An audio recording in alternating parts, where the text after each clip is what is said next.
Hello friends, and welcome to the Hanged Man in the Moon. If this is your first time here, welcome. Thank you for coming. I'm pleased to meet you.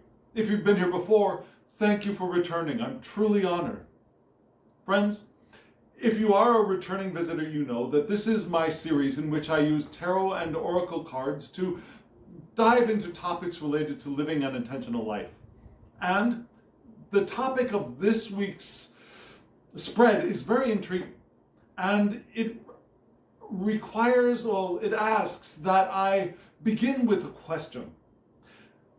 Have you ever heard that the world, or really our experience of the world, is a mirror? That our external reality reflects our inner worlds. Have you heard that? Do you believe that it's true? If you haven't heard that before, let me explain it just a little bit. The idea is that we notice things in the external world that are a reflection of who we are and what we believe and things that we think we know are true. For example, if you believe, or if I believe, that people are generally angry, I will notice a world full of angry people. It's called confirmation bias, right? Or if I believe or think that I am a great failure, that I don't succeed at things, then I will notice the times that I fail and remember those times much more efficiently than I will notice the times when I succeed. I'll minimize those things because my belief is that I am a failure. If I believe that it's always rainy where I live, I will forget the days that are sunny, and my experience of the place that I live is a rainy place.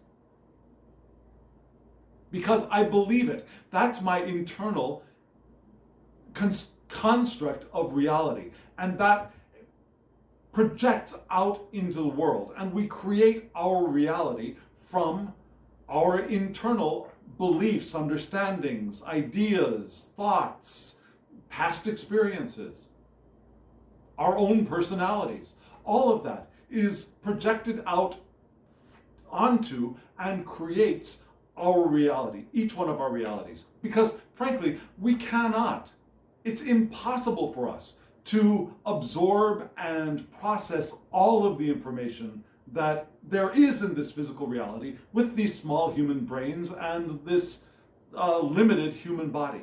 Beautiful as they are, beautiful minds, beautiful bodies, but they are limited. There is a limited capacity. So our experience of reality is limited because we have to pick and choose what we're going to process. We have to pick and choose what we're going to process, and then from that we choose what we're going to remember. So we cannot fully experience reality anyways, except as non-physical beings. The eternalness that we are does experience the wholeness of it all, and has a much broader, much clearer, much more valid, much deeper understanding of what is happening in this physical universe. However, right now we're talking about the conscious mind, the ego, and how that projects onto and creates our reality. Like a projector projects an image of the world onto a screen, and then we experience that projection as our reality. So that's the starting point for this spread. Because today we're going to think about and discuss how, as we are experiencing the reality which is a reflection of ourselves, yes, there's that twin pair, the external and the internal, which is a false construct, but still, it works. Yeah, we can organize information in that construct. There's the external and the internal, and they are reflections of each other. So as we do things in the external world, somehow that's also going to affect our inner world. Yeah? It should be a mutual exchange, should it not? If you're standing in a mirror, well, the mirror doesn't act on you very often, does it? Although it can sometimes. Sometimes we will notice something in the mirror that we hadn't noticed on ourselves, and that will trigger us to either react to it, to perhaps eliminate it, or like we notice a spot on our coat and we get rid of that, which we hadn't noticed until we looked in the mirror. Now, sometimes the mirror does act upon us because we notice something. Not very often. Usually it's the other way around. But sometimes the mirror affects us as well. So there is an interactive relationship here. So this week's Tarot and Oracle spread launches from that platform. So if you want to see it, stay tuned and I will show you the spread.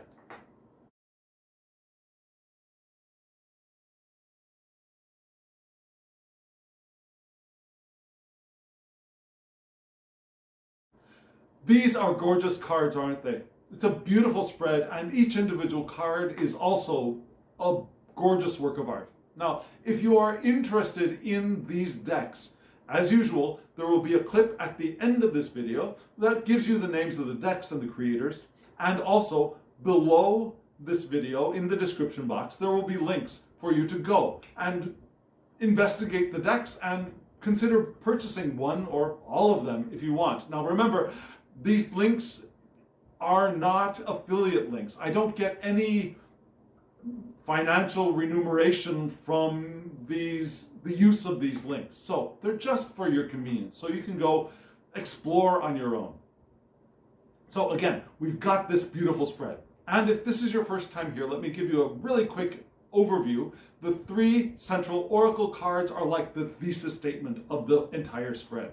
And then around those three cards, there are four inquiry cards, cards with questions. And on top of each one of those inquiry cards, there are two tarot cards, one from two different decks. And those answer the questions. So first we'll start with the thesis statement, and then we'll move to the questions around it, sort of like an essay. So friends, let's take a look at these beautiful, beautiful oracle cards.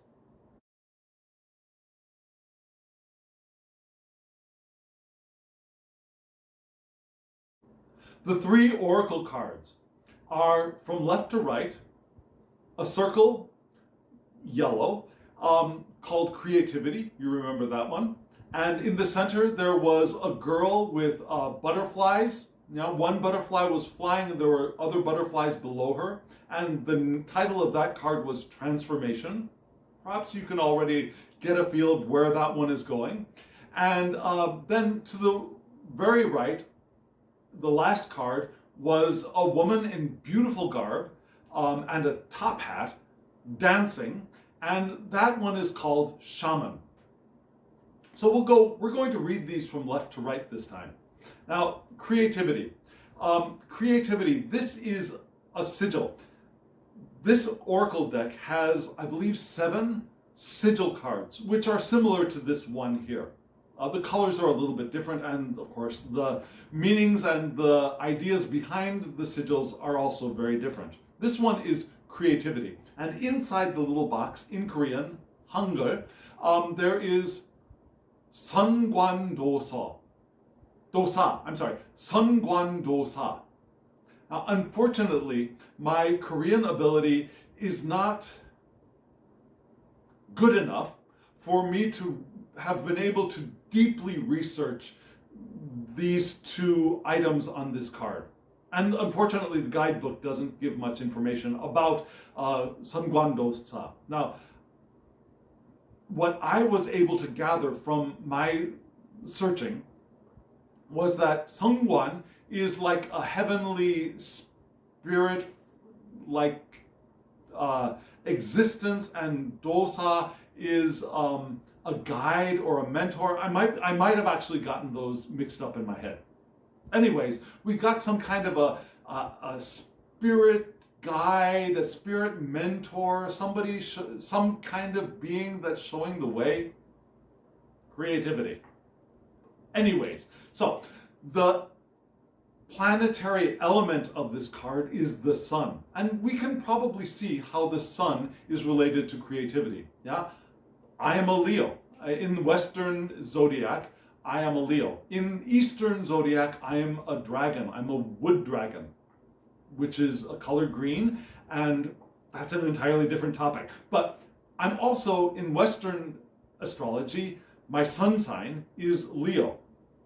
Leo is the sun, yeah? My sun sign is the sun. And Leo is a card of creativity. Also playfulness and pride and showmanship and all of that, but also creativity. So the sun and creativity are linked in zodiac, but we can also see it happening in nature. Yeah, the sun sheds radiation, but light on this planet, warming the planet to the perfect temperature and giving light for things like plants to grow. And it's because plants have grown here that other mobile animals have also been able to develop as well. We've evolved because there were first plants that have taken the light in and used the light to transform carbon dioxide into oxygen, which we breathe. And the same thing happens in the sea as on land. Yeah, the sea plants transform other carbon dioxide like stuff into oxygen for the fish to be able to breathe in the water as well. So we live because of plants, and plants live because of sunlight. So there's that initial spark of creativity coming from the sun to this planet, creating abundance of life. So that makes absolute sense, right? We've also got this as the sigil of creativity, of finding creative solutions. And also the elemental power of the sun. So we've got the energy of the sun, kind of like here in the solar plexus, right? That energy, the fire in the belly to create.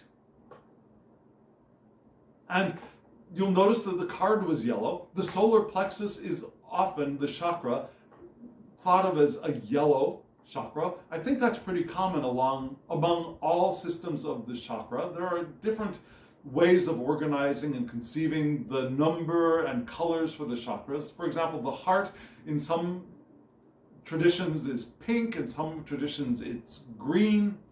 But I think usually in most of them, the solar plexus chakra is yellow.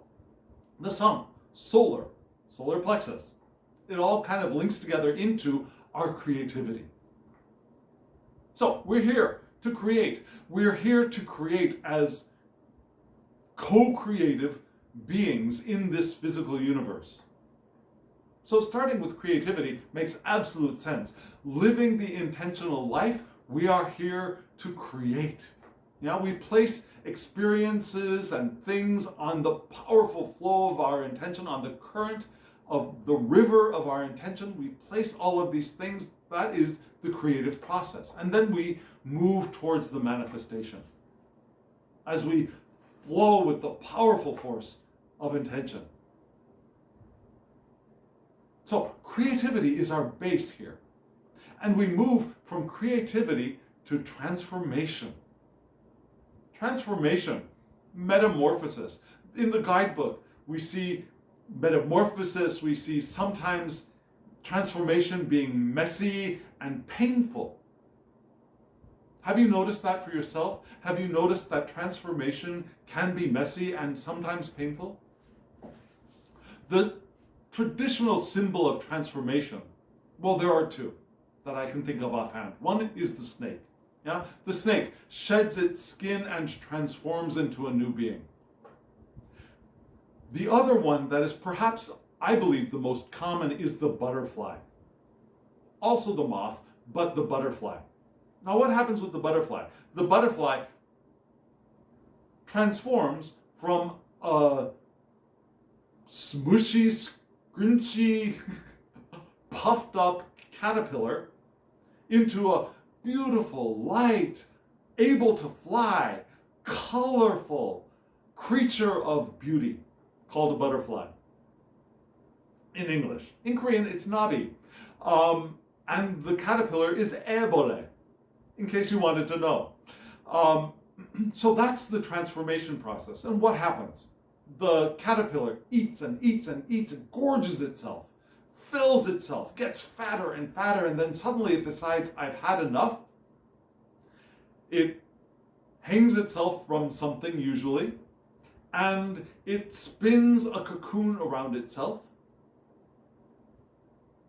and then it sits there in the cocoon, and we usually think of it as starving itself, as somehow suddenly growing from the inside, but it's actually something a little bit more disgusting and a little bit more disturbing, you might say. Maybe you've already heard this account of what happens inside of that cocoon, but if you haven't, let me give you the lowdown. Inside the cocoon, what happens? The creature has stopped eating. And what it does is it starts to digest itself. Yeah? It starts eating itself. Now, not with its mouth, but the enzymes from its digestive system go out into the rest of its body, and it breaks its body down.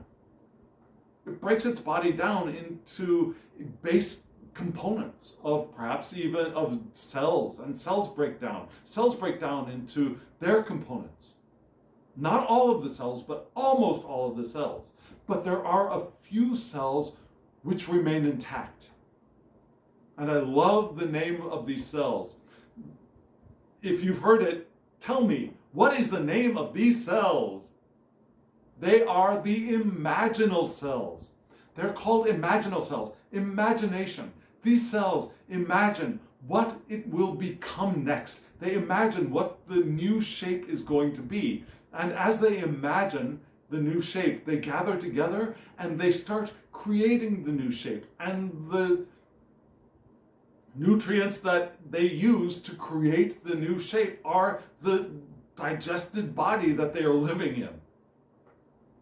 So in a sense, it's a little bit jingarapta, a little bit gross, but it's also beautiful in a way. Now, it sheds everything that it doesn't need anymore. Because the caterpillar is a heavy creature that could never fly. It has a beauty of its own, but it's kind of a Jabba the Hutt kind of creature, right? And it transforms into this very light, very, very ethereal kind of insect. So it has to shed all of that stuff and digest it. And it uses what it's digested in its creation of itself, of its new transformation. And that's not a clean process, yeah? That's a messy process. And who knows? It could be a painful process as well. The scientific research is not, probably has not even begun, because we don't know how insects experience pain and what happens when they experience pain, or what the pain experience for an insect is. However, we do know that it's messy and it can't be pleasant. So transformation for us as well can often be messy. Now, we're not going to digest our entire bodies, but it can be a very messy process, not a clean, orderly process, and it can be painful, emotionally traumatic to transform into the new us. And once the transformation is complete, we could enjoy it. But that process, going from here to there, is sometimes traumatic. Can you remember traumatic experiences of transformation? Keyword, hashtag teenage years, hashtag adolescence. Yeah, that's a period of transformation that's messy and painful, physically painful for some of us. But yeah, now transformation is messy. Also, this is a card of learning to transform. Now, it's not only the transformation process, but learning how to transform and when to transform as well.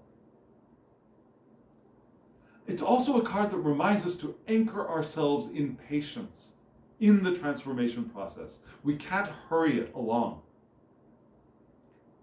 The transformation needs to happen at its own pace. If we hurry it, if we try to get it over with, it's going to fail and sometimes become disastrous.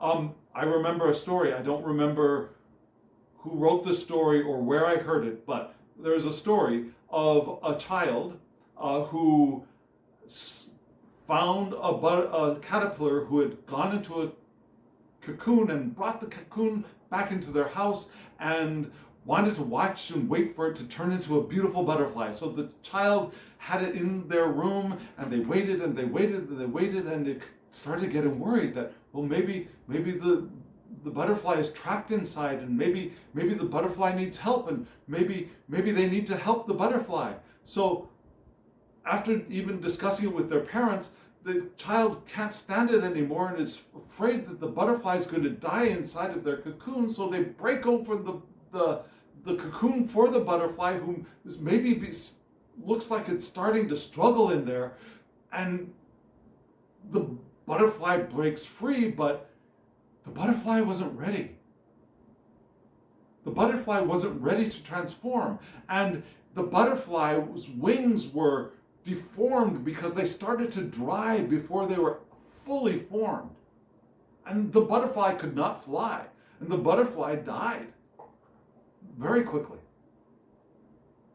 Now, I'm not going to say you're going to die if you rush the process, but still, the process is not going to happen completely in the correct time and in the correct place and in the best and most opportune time for your highest good and the highest good of all. It's not going to happen if we rush through it. This card is reminding us to be patient with our transformations. Like we were patient because we had no choice in getting through our teenage years. It's also a card reminding us that we are strong enough to get through this. If we have started the transformation process, we have the strength to get to the other side. If we didn't have enough strength, we wouldn't have been able to start the transformation process. The butterfly is not able to start the transition process until it's gotten itself fat enough, until it's gotten itself enough nutrients to be able to survive the transformation. So that's why it's busy eating and eating and eating for the first period of its life. Yeah? And also we want to remember that it's safe to change. That it's safe to change and grow. Have you ever felt like, I want to change, I want to do something different, but I feel I know this, I know what's going to happen here as I am now. Changing is scary. Have you felt that? This card is here to remind us that change, we are safe in our changes. We are safe going into our transformation. We are safe to grow. And I mentioned my grandmother. I think I mentioned my grandmother before, but I mentioned my grandmother again when I was a child, saying how disappointed she was in how all of the other grandchildren have changed so much, and I was the youngest, and Derek never changed, always be my little Derek. And so I got it into my head that I was never supposed to change. I was supposed to be who I was. As like an 8-year-old child or a 10-year-old child until the day I died. I was supposed to be that. And then the physical things started happening and change happens. Change happens. But I felt guilty about that change as well because I wasn't supposed to change. And now I know differently. Now it's safe to change. The change, the transformation can be messy, but it's creative. And that's why transformation comes from creativity. Yeah? As we have this creative fire within us and we use the creative fire, we transform our physical universe. We create stuff, art, books, computer files, computer diodes, cars, airplanes. We create stuff, food. We create relationships and emotional connections, lovers, friends, co-workers. We create experiences for ourselves and for others. And as we create all of that stuff, our understanding and experience of reality changes. And as that changes, it affects us as well. It helps, begins, continues our transformation process. Yeah, our creation in the world transforms us as well. So we are safe to create in the world and allow ourselves to be transformed by our creation as well, to have that cycle of transformation and creation. We're safe to have that. We want to have that. And sometimes it's messy. And sometimes it's going to take longer than we thought it's supposed to. The video I shot before this one took a lot longer than I thought it was supposed to. And I got a little bit impatient. And that impatience stood in the way of my creation until I was able to let go of my impatience and be patient with the process. And then the next card is the Shaman. Now, I can explain this. Yeah? The butterfly is an international symbol and we all get it. Now, the Shaman might not be recognized, or people might not know this person outside of Korea unless you have some connection with Korea and Korean traditions. Excuse me. So, Korea has a tradition of shamanism, and we use shamanism here because the Korean shamans have chosen that translation of their tradition. Now, when Korean shamans translate their tradition into English, they use the word shaman. So that's the English word for it. That was their choice. And in Korean, it's mudang. And you see this person in beautiful dress. Now, this is traditional dress now, but we don't really know, I don't think, what the traditional dress was 2,000, 5,000, 10,000 years ago. I don't know that. Probably there were shamans here in Korea at least 5,000 years ago. And it predates Buddhism. Yeah? When Buddhism arrived here in Korea, there was already a long tradition of shamanism, and Buddhism, when it came here, adopted some elements of shamanism into the Korean Buddhist tradition to make it more familiar to the peoples. Now, it happens in Buddhism just as it happened in Christianity. When Christianity moved to other places of Europe, it brought in elements of the traditional beliefs and religions and traditions, incorporated them to make Christianity more familiar to those people. Same thing happened with Buddhism here in Korea. Yeah? Buddhist temples have a picture of Sanjin, the mountain god, which is a shaman tradition or a shaman god. Yeah? It also brought in some other shamanic spirits into the Buddhist temple. So, shamanism is an ancient tradition here in Korea, and it probably comes from the Baikal Lake area.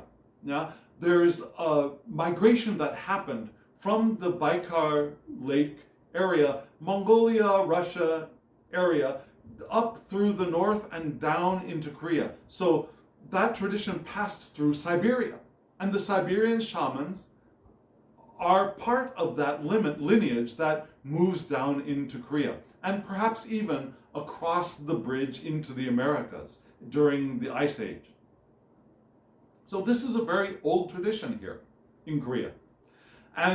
But the costume, the shamanic clothes are not the originals by any means. They're more of a late, perhaps a Goryeo period, maybe Shilla, but their clothes. And usually the shaman is a woman, but not always. There are male shamans. And the shaman becomes somehow non-binary when they are called to be shaman. You have to have the shaman sickness to become a shaman, usually. Yeah? You get very, very sick, and it's a physical and spiritual sickness that can only be healed by becoming a shaman. It's a very interesting and complex and rich tradition that I can't explain all of right now. But so we've got the shaman, which is a person of transformation. To become a shaman, you go through a period of transformation as well. So the shaman, strong intuitive gifts and connection to spirit. Yeah, these people dance their connection with spirit. A little bit like voodoo in the African traditions. Now they dance, they walk on knives, they do rich and vibrant ceremonies. And they're connected with spirit, and they receive spirit, and they speak spirit. They're called to explore the spiritual space. And through this card, we are also called to explore spiritual space and to recognize our innate connection with spirit. It's the card of divination, mediumship, energy healing, and shamanism. We all have access to all of those things, and we have perhaps interests and talents that move us more in one direction than the other. Some of us are moved more in the direction of healing. Some of us are moved more in the direction of divination, working with tarot and oracle cards, for example. Some of us are moved more in the direction of mediumship and receiving messages directly, physically, perhaps through our bodies, and communicating them. Some of us are called more to performative acts of connection with spirit. Dance, art. So we're called to be open to receive, and to communicate with spirit. And this card reminds us of all that. It's a card of our ancestors as well, reminding us that our ancestors and the spirits that surround us are here to support us and to guide us in the direction we want to go. Now, let's start with the eternal nature that we are. Yeah, that eternal nature that we are is always present, guiding us and protecting us. But there's the eternal nature that we are. There's the eternal nature that our mothers are, our fathers are, our great-grandparents are, our great-great-great-great-great-grandparents are. All of our ancestors, the eternal nature that all of us are, is surrounding us at all times, as well as the divine creator mind, consciousness, is always surrounding us and keeps us safe. Even when we're dying, keeps us safe, protects us, and guides us. Because remember, the death of the body is not a bad thing. It's part of the process. It's part of our transformation. And it's a messy and sometimes painful transformation. But it's okay. It's okay to change, and it's okay to go through the death process, because there's no real death. Yeah? Death is not a thing. It's a process of moving from this to that.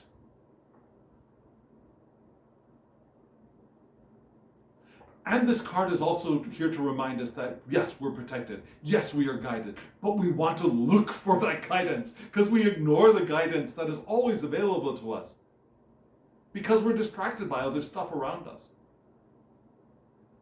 And it's a card to remind us to open ourselves to intuitive wisdom. So a card of opening to spirit, opening to the divine, opening to our connections, and receiving information, knowing that we're safe, knowing that it's okay, knowing that we're protected and guided as we are transforming through the creative process that is the life that we're living. So do you see how these three cards work with each other? Yeah? We create, And as we create, we transform. As we live, we transform. And as we create, we transform. And all of this is part of our shamanic experience, of our connection with the fullness of our of the eternal selves that we are. And all of the spirit that is here guiding and protecting and showing us. And we want to be open to that. We want to be open to our transformation. And we want to be open to our ability to create both stuff in the outside and create ourselves. Remembering that is always a co-creative process, experience, and to be patient. And remember, the transformation card is here to also remind us to be patient with the process, not to try to rush it. Allow it to come to completion at the right time, at the perfect time, and at the perfect place, and with the perfect people. Or by ourselves. These three cards here are deeply profound, deeply spiritual, and a deep reminder of how we can exist in the world. And all of that is living an intentional life. So friends, we've got four questions to ask of this central spread. And some of these questions are going to be a little bit uncomfortable. So let's take a look at that first question.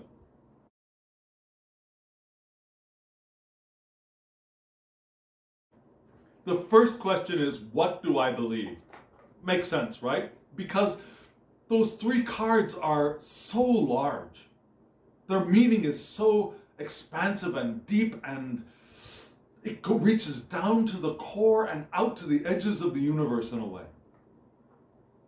So we need to get ourselves back into our conscious minds for a moment and reflect on, what do I believe?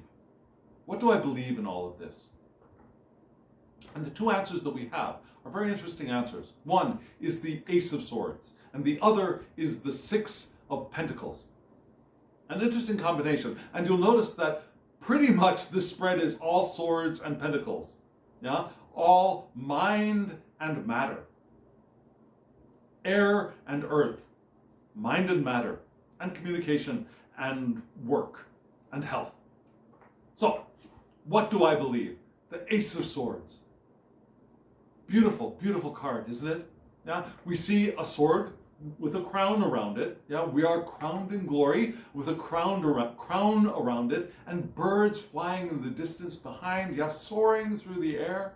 It's a card of freedom, a card of expansive skies. It's the birth of ideas and communication.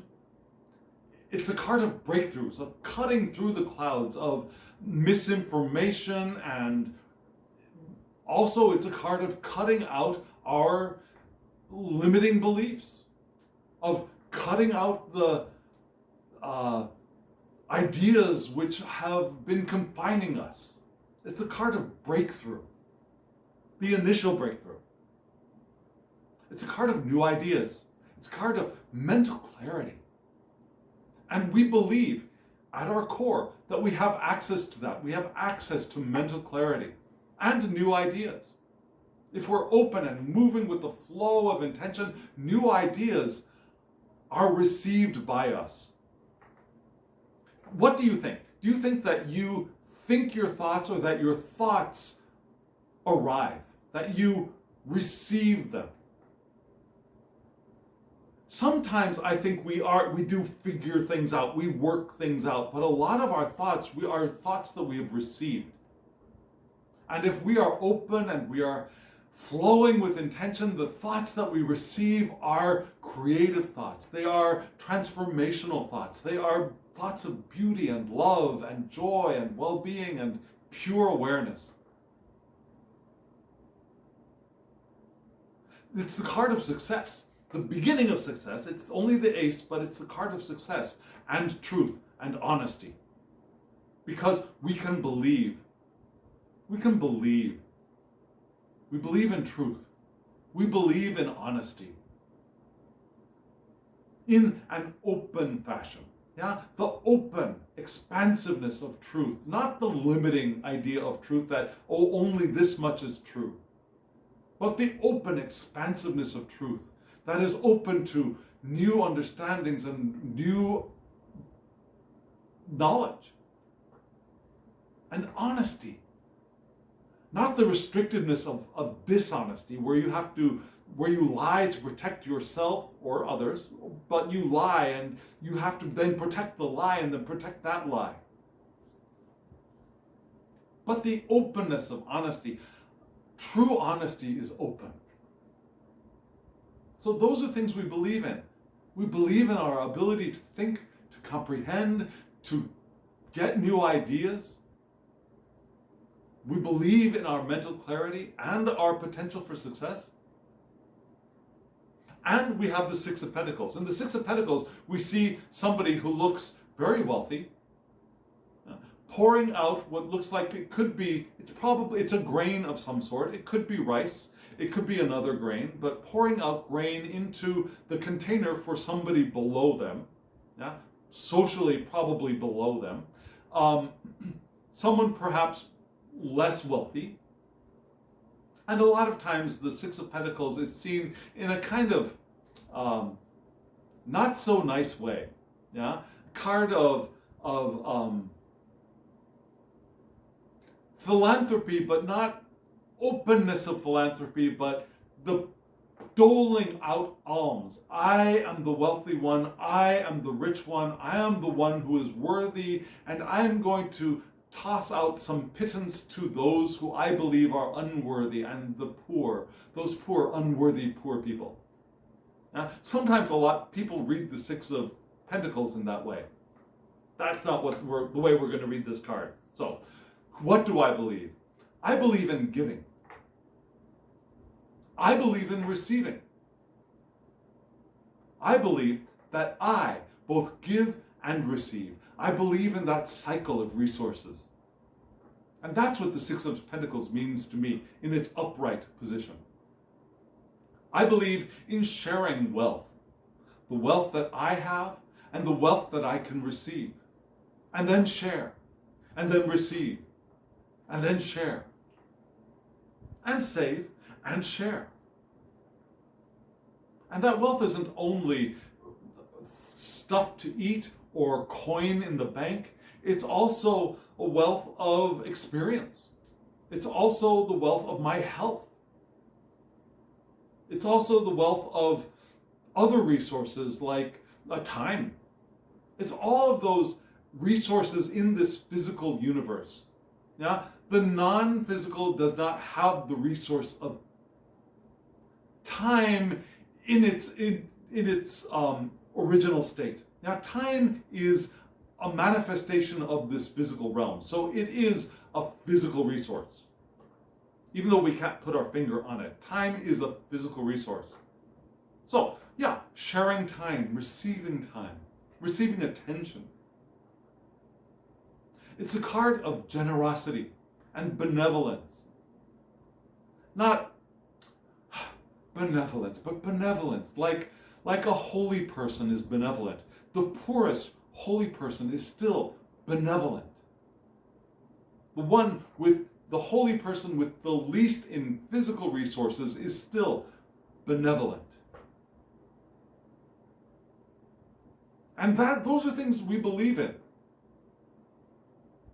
And we carry with us through our transformations. If our transformations are healthy transformations, are healthful transformations, are the transformations for the highest good of ourselves and the highest good of those around us. We carry the understanding of the cycle of resources, of sharing what we have and of receiving what others have. Generosity and benevolence, along with the Ace of Swords, truth, honesty, new ideas, potential for success. We believe all of that. And just a little while ago, I said that some of these questions are uncomfortable and unsettling. This was not one of those. This is a very comfortable, happy, inspiring card. A very inspiring question, I should say, with inspiring answers. The next question is going to be a little bit unsettling. So strap in for that one.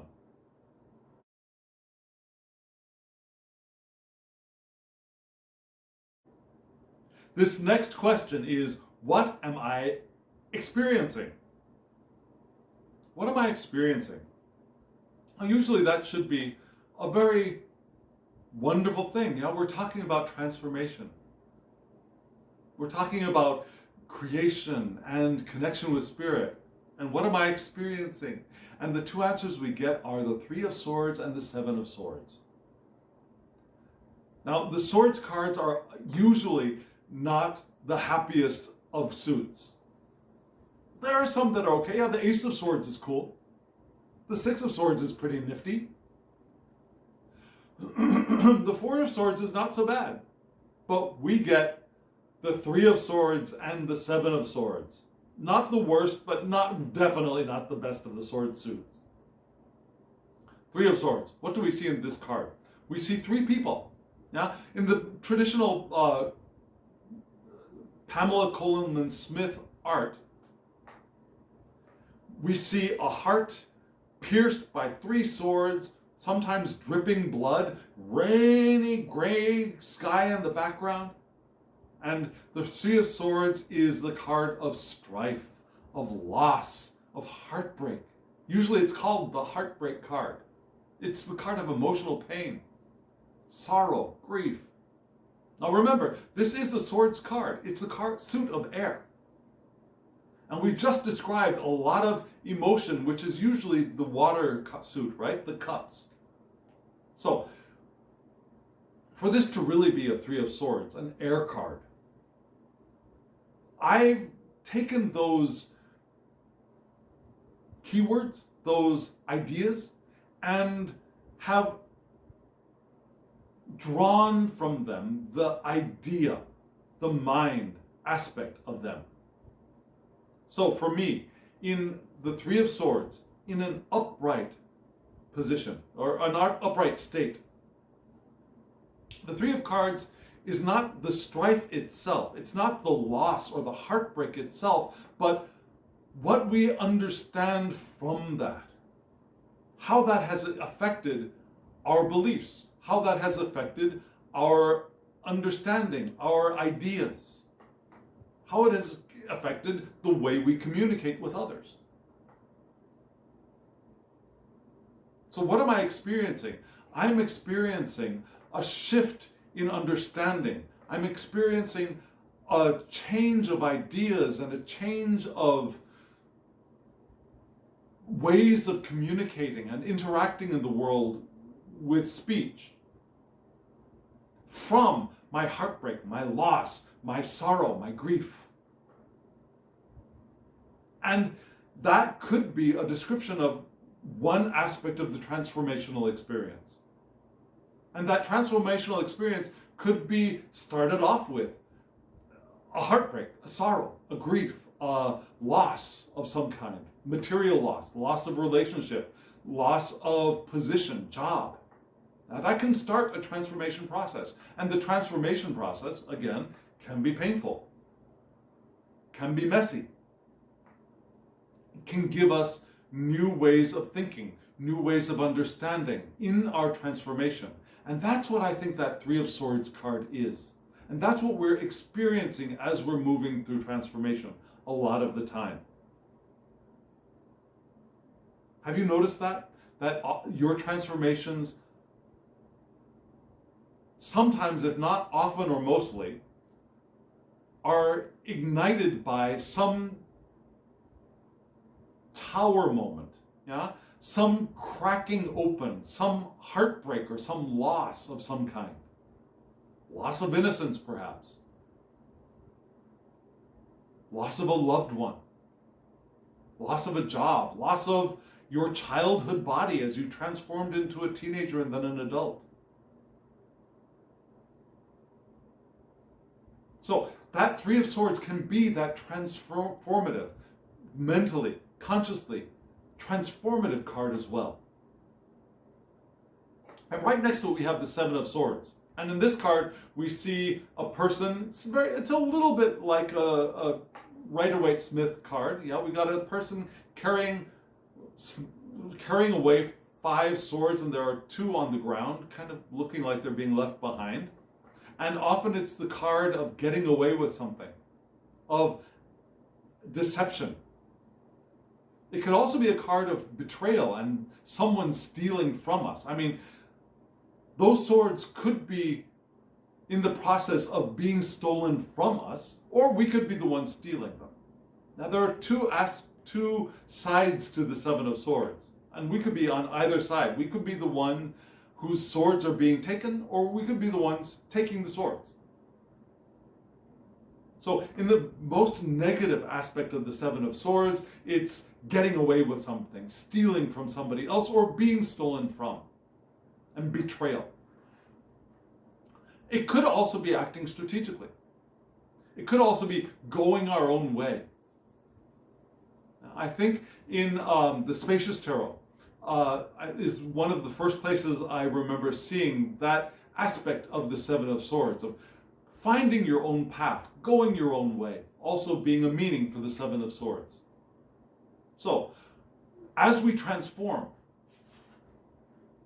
sometimes, as we've had that heartbreak, sometimes, as we've had that loss, sometimes we have one or a couple of these reactions. Yeah? We start thinking that I have been betrayed. Something has been taken from me as we enter into our transformational process. Or we think that I have suffered pain, and to get through it, I'm going to get away with something, which is the not too patient way of going through our transformation. Yeah, I'm going to take what I know is mine before I'm actually ready to receive it. That can be an aspect of the Seven of Swords. And it's that thing that the transformation card in the Oracle decks was warning us about. Not rushing the process. Being patient. The Seven of Swords is not a patient card. But it could also be just acting strategically. Now, we realize that we've had a transformation in understanding and belief from a traumatic experience, and we want to move forward strategically. Now, that strategy, we want to recall that is not to preclude the messiness of transformation. Yeah, we can hold both of these things. We can hold our strategic path along with the messiness and disarray of transformation. We can hold both of those simultaneously if we do it well. So, the Seven of Swords is carrying us from the Three of Swords, beginning of transformation, deeper into the transformation process of consciousness.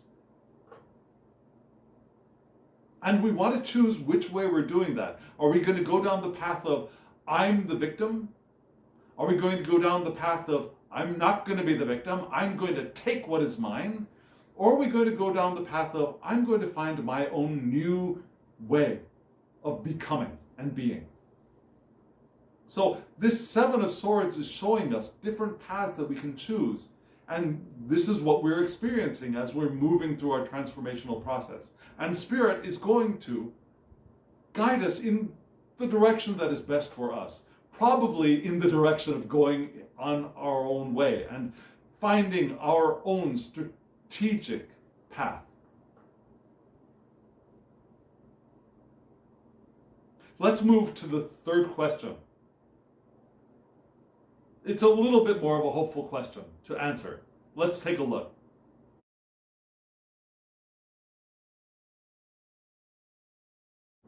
The third question is, what is working well? Thank God.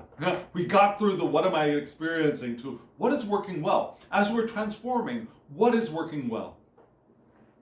And did you notice that we just got, one of the two cards was the Empress. Wonderful card for this question, for this spread. Yeah? Back to creativity. What's working well? The Empress and the Knight of Pentacles. A very nice, balanced, beautiful combination, if you ask me. The Empress. In this card, we see, honestly, what we see is a Korean queen or Empress in her full regalia. This card, her hair is early, maybe mid-Joseon period, yeah. Even the royalty, the amount of decoration that they could put into this is a wig, yeah. It's like the traditional form of a hair extension. Now, Korean women have gorgeous hair. Korean men have gorgeous hair, but it's not that big. So what the royalty would do was they would extend the hair that they have and wrap it up and add more hair and create these gorgeous headpieces of real and false hair. And then decorate them, usually with gold and jade decorations. And over time, those decorations became bigger and more fanciful and increased in number. And so at one point, because of Neo-Confucianism, when Neo-Confucianism entered and then really took hold in Korea, yeah, that was looked on as not being very humble, not very modest, not being very Neo-Confucianist. So there was a restriction on the number and the kind of decorations women could wear in their hairpieces. And from this card, I would say that this is after that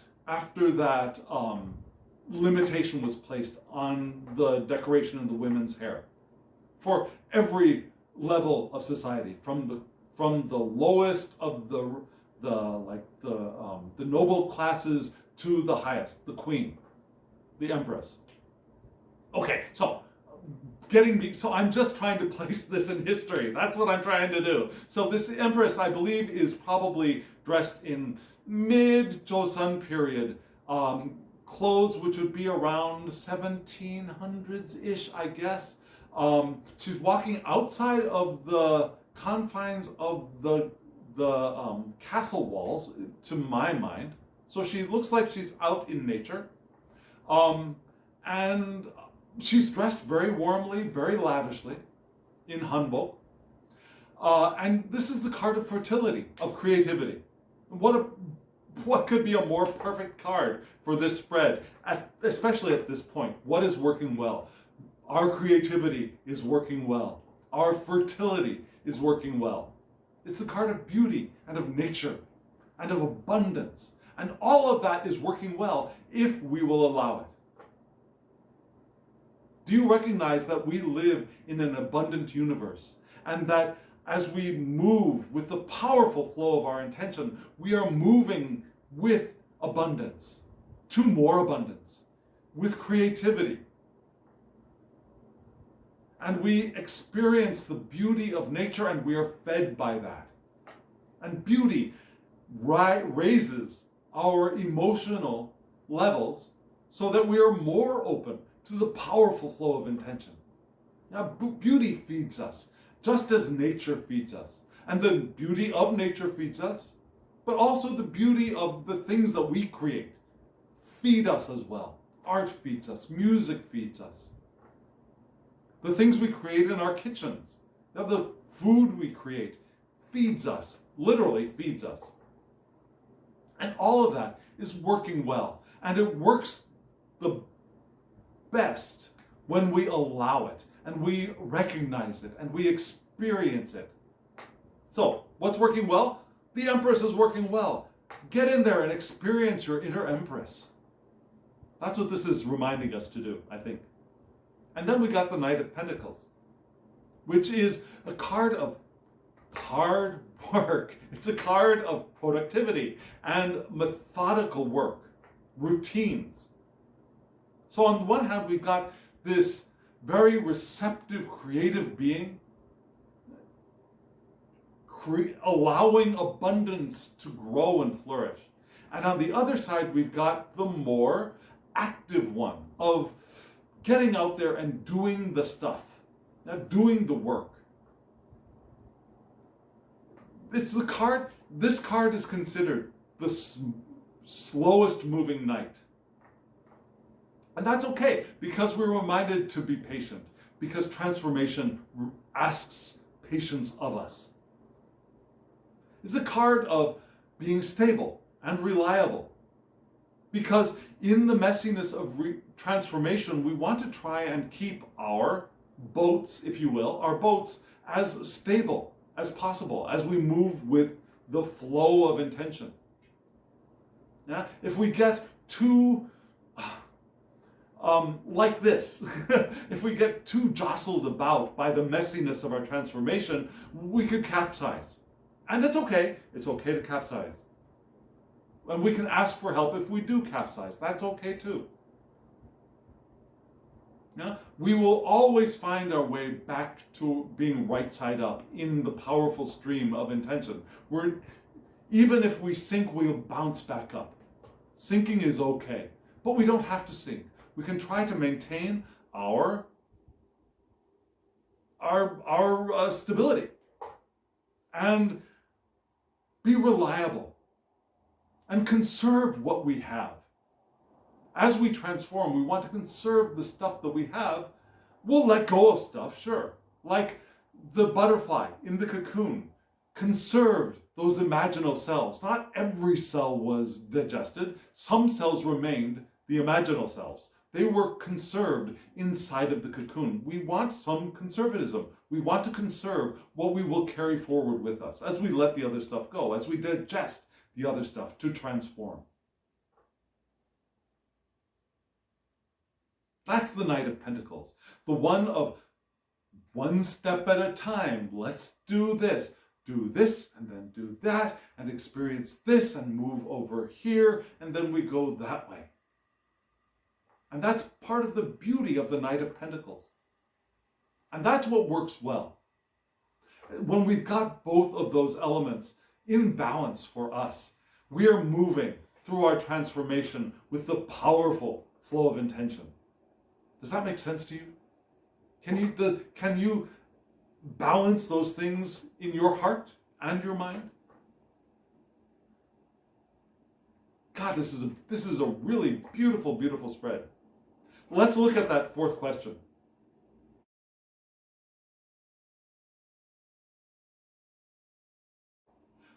The fourth question is, what inspires me? And that's what we want. I mean, inspiration is hopefully the start for some of our transformation, if not all of it.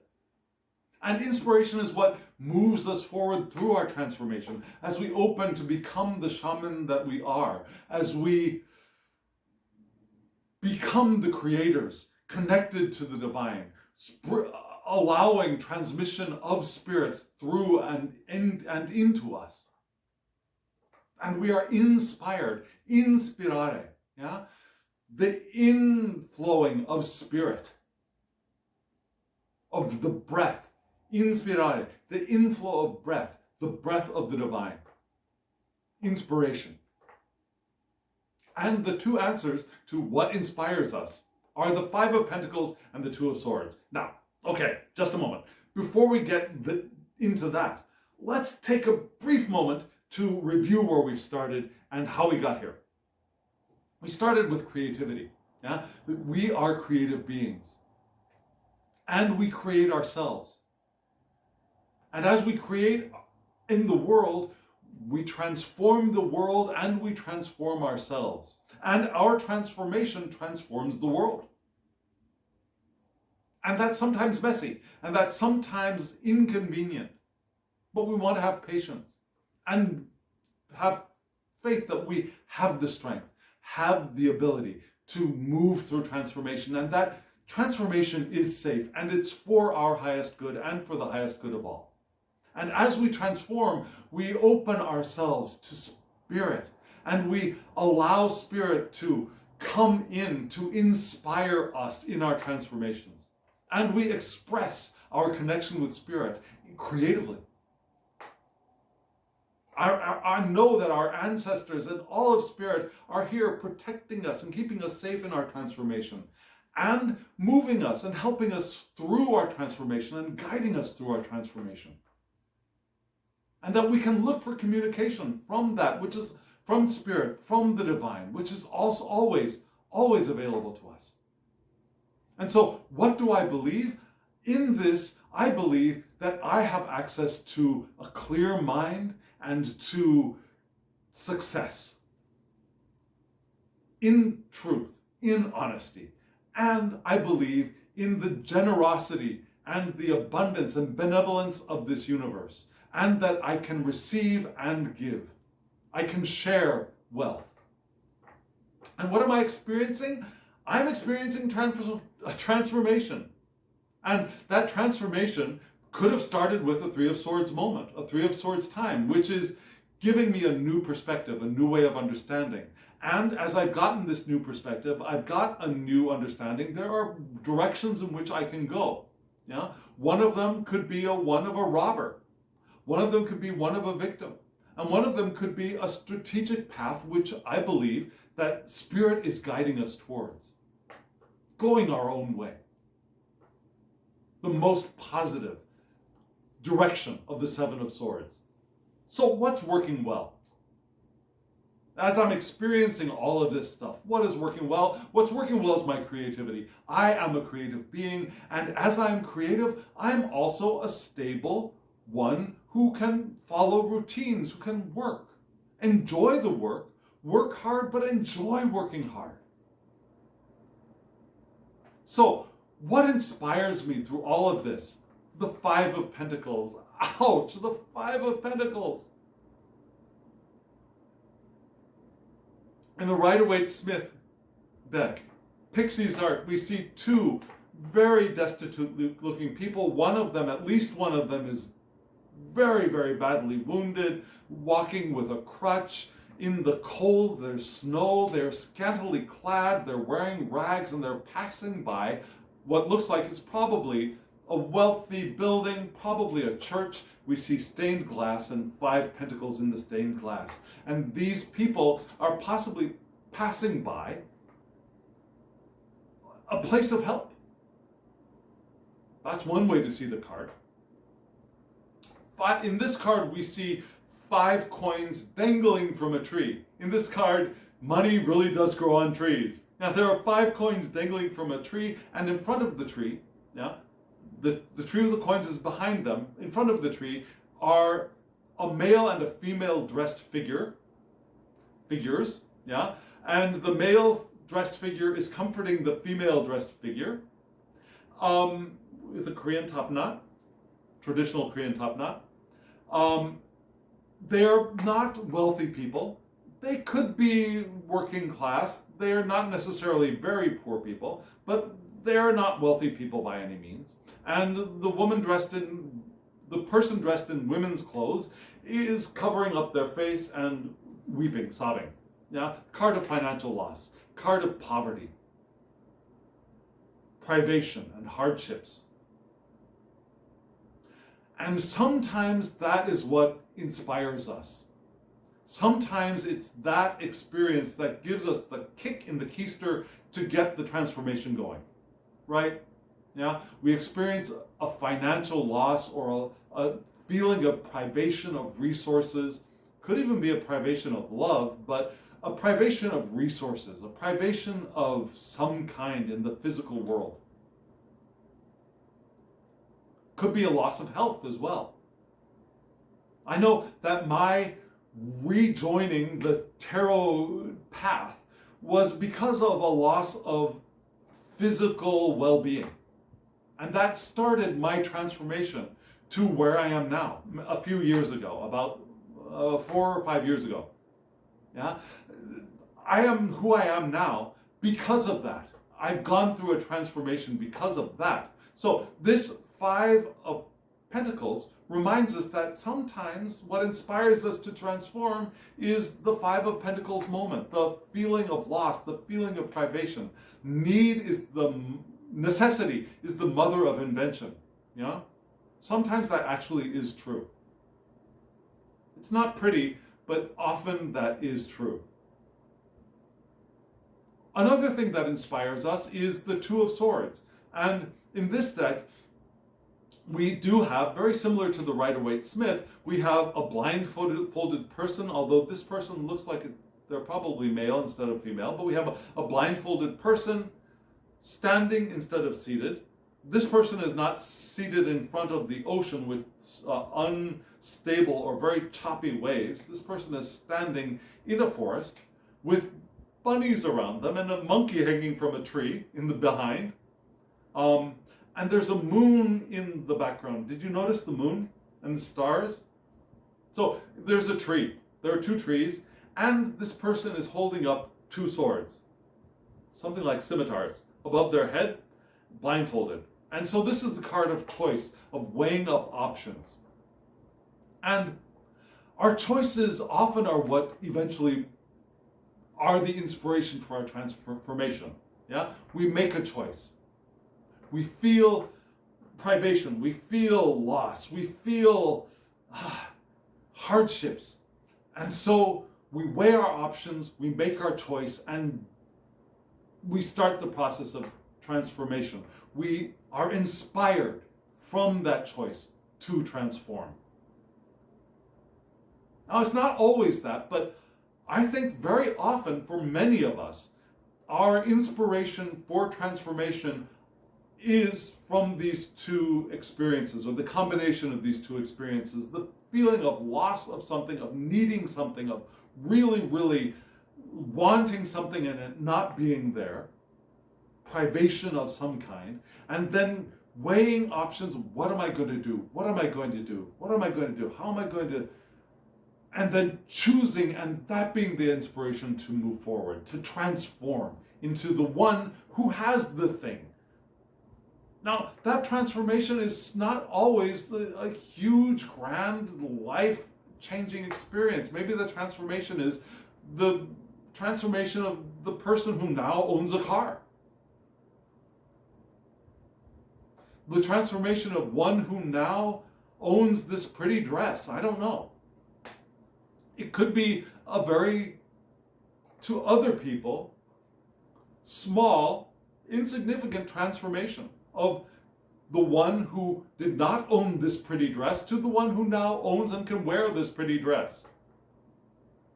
Felt privation of not having clothes that I felt pretty in, and now I've got this outfit that I will feel pretty in, and I am now the one who feels pretty in this outfit. And I've gone through that transformation. Now, to some people, that's not a big deal. To some people, that could be a big deal. But some people, it's, what are you talking about? That's not a transformation, but it is. Even something so small is a transformation. If we really consider how our experience in the world transforms us, and how our transformation changes the world around us. Our experience of the world around us. So friends, what do you think? Does that make sense? How living the intentional life is living the life of creativity, transformation, and embodying our inner shaman. Not appropriating anybody's shamanic path, but our own inner archetype of the shaman. There is that archetype of shaman in each of us. A non-appropriated inner shaman. So we are that. We are the ones who dance, who live our connection with spirit when we are flowing with the powerful flow of intention. And that is what one way of understanding the shaman. Not shamanism, but the shaman archetype. Which is an ancient archetype. I think that is in all cultures, in the primordial culture that we have all come from. So friends, what do you think? Does that make sense to you? If it doesn't make sense, let me know in the comments below. If it does make sense, how do you see that reflected in your life? How have you experienced your creative transformation as being connected with and expressing spirit, feeling sometimes messy, sometimes unstable, but always moving towards that stability in creativity, having patience? Friends, I'd like to hear from you. How has that resonated for you? So, in just a moment, you will see a short clip that it shows you the cards and who created them. Again, there are links below if you want to go check them out a little bit further. Hit the like button if this has been interesting for you, if this has been enjoyable, if not informative for you. Hit the subscribe button if you haven't subscribed to my channel, and click the alarm bell so that you get notifications of when I upload videos. And share this with anyone who you think might benefit from seeing this. And comment below. I really would love to hear from you. And friends, now, as always, I wish you love, joy, well-being, and pure awareness. Thank you.